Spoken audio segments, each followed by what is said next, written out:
بسم الله الرحمن الرحيم. تبارك الذي بيده الملك وهو على كل شيء قدير، الذي خلق الموت والحياة ليبلوكم أيكم أحسن عملا وهو العزيز الغفور، الذي خلق 7 سماوات طباقا ما ترى في خلق الرحمن من تفاوت، فارجع البصر هل ترى من فطور، ثم ارجع البصر كرتين ينقلب إليك البصر خاسئا وهو حسير،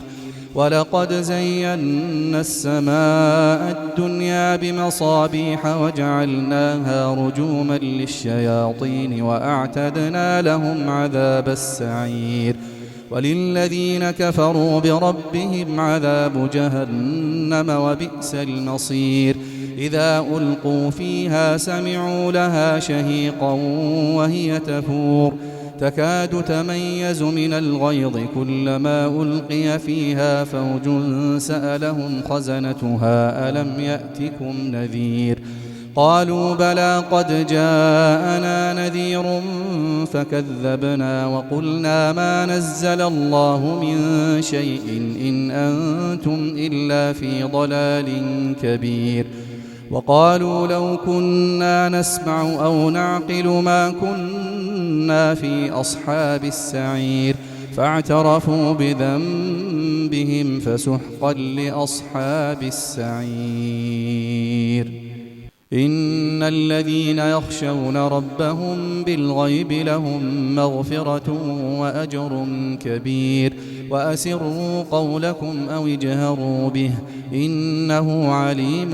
بذات الصدور، ألا يعلم من خلق وهو اللطيف الخبير، هو الذي جعل لكم الأرض ذلولا فامشوا في مناكبها وكلوا من رزقه وإليه النشور، أأمنتم من في السماء أن يخسف بكم الأرض فإذا هي تمور، أم أمنتم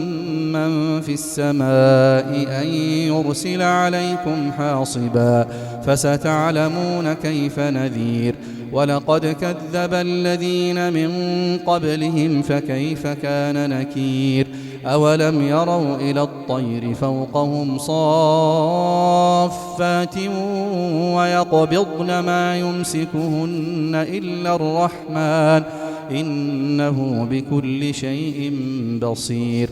أمن هذا الذي هو جند لكم ينصركم من دون الرحمن إن الكافرون إلا في غرور، أمن هذا الذي يرزقكم إن أمسك رزقه بل لجوا في عتو ونفور،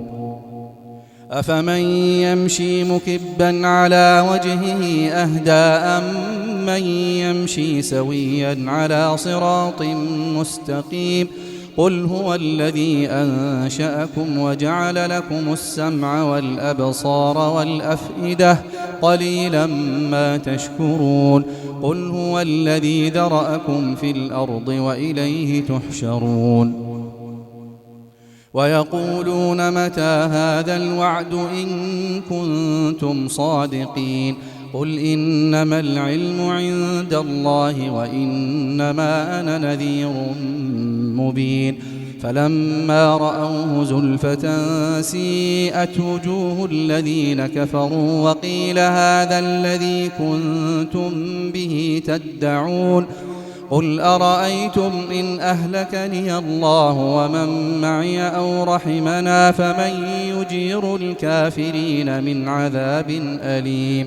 قل هو الرحمن آمنا به وعليه توكلنا فستعلمون من هو في ضلال مبين، قل أرأيتم إن أصبح ماؤكم غورا فمن يأتيكم بماء معين.